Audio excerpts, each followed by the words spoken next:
Kung debosyon sa propesyon ang pag-uusapan, talaga namang kahanga-hanga ang ilang guro sa marabut sa Samar. Hindi pa nga sila tuluyang nakakabangon mula sa pinsala ng bagyong Yolanda, nag-aabono pa sila para may magamit sa pagtuturo sa mga bata. Nakatutok si Sherry Ann Torres.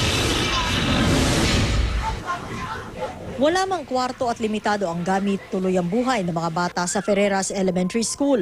Ang mga guro tila hindi alintana ang pinagdaan ng problema. Ang teacher in charge na si Chodora Yape namatayan ng anak at apo, nawasak ang bahay at baon na raw sa utang. Lalo pa siya nanlumo dahil sa inabot ng paaralang 20 taon na niyang pinagtuturuan.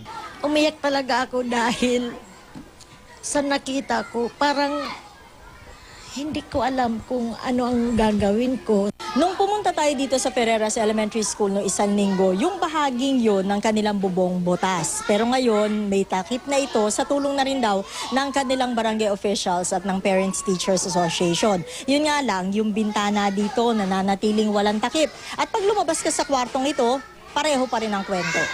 Sa tent at makeshift classrooms, nagtitiis ang mahigit 100 mag-aaral. Mabuti at nabigyan ng libreng gamit ng pribadong sektor. Pero ang mga guro, mga naisalbang libro pa ang ginagamit. Ang mga chalk, tira mula sa donasyon ng UNICEF. Ang ibang pangangailangan gaya ng Manila paper, kartolina at school records, sila na ang nag-aabono. Maghihingi na lang ako sa kanya na sana, Lord, sa mga darating na araw, sa ngayon, kung ano,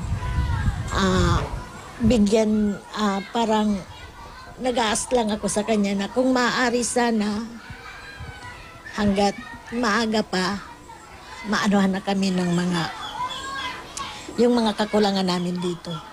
Sa Marabut National High School na may 600 estudyante, kanya-kanya na rin daw bili ng gamit sa eskwela.